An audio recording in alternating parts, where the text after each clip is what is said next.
किसका बलरा भारी है? मुझे तो लग रहा है कि इस समय बीजेपी जीतेगी, क्योंकि राष्ट्र के लिए, शासन के लिए 3 चीज़ों की ज़रूरत है।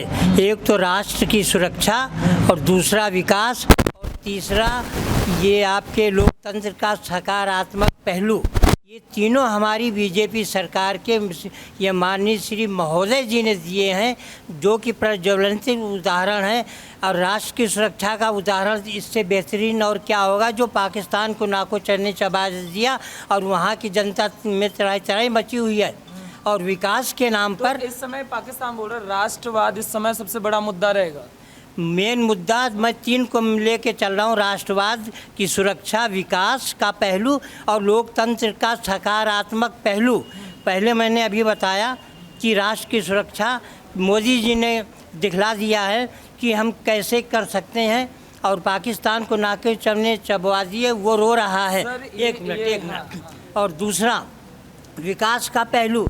विकास के पहलू में इन्होंने पूरे इंडिया में हर लेवल पर, मैं गाज़ियाबाद का हूँ, गाज़ियाबाद का बता रहा हूँ, उन्होंने इतने अच्छे काम किया, आरओबी का निर्माण किया, और सबसे बेहतरीन काम तो जनरल वीके सिंह को यहाँ का प्रतिनिधि दायित्व दिया है, एमपी जो बने थे पहले, और आज भी मैं समझता हूँ बनूंगा, क्योंकि उनका सकारात्मक व्यूज है, सकारात्मक विचार हैं, वो हर काम को लेते हैं क्यों, और वो पूरा करते हैं। और तीसरा भी मैंने कहा कि ये विकास हो गया, लोकतंत्र का सकारात्मक पहलू।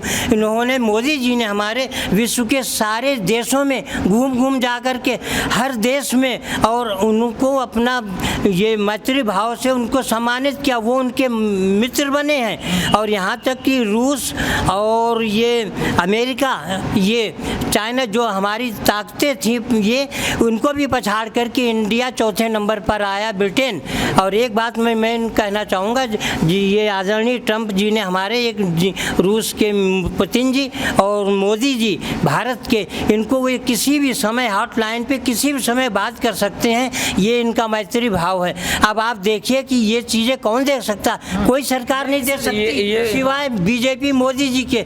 आप बाकी का नाम भूल जाए, अगर लेते हैं तो सकारात्मक पहलू नहीं है। वो पक्ष कहता है कि सेना के नाम पर मोदी वोट मांग रहे हैं, मतलब सैनिकों ने कार्रवाई की उसका श्रेय मोदी ले।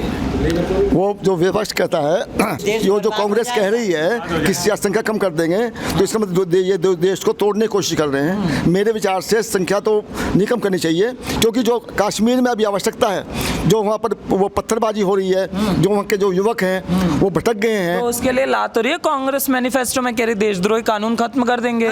करो ना आप जो करना है। चलो ठीक है, चलो ठीक है। ऐसा है कि जो कांग्रेस कह रही है कि हम दोस्त, कांग्रेस तो ये भी कह रही है कि बात 2 प्रधानमंत्री होने चाहिए, तो क्या एक देश के 2 प्रधानमंत्री होने चाहिए? तो फारूक अब्दुल्ला कह रहे हैं। चलो फारूक अब्दुल्ला कह रहे हैं। चलो नेशनल कॉन्फ्रेंस है, वो भी उनसे मिलती जुलती है भैया।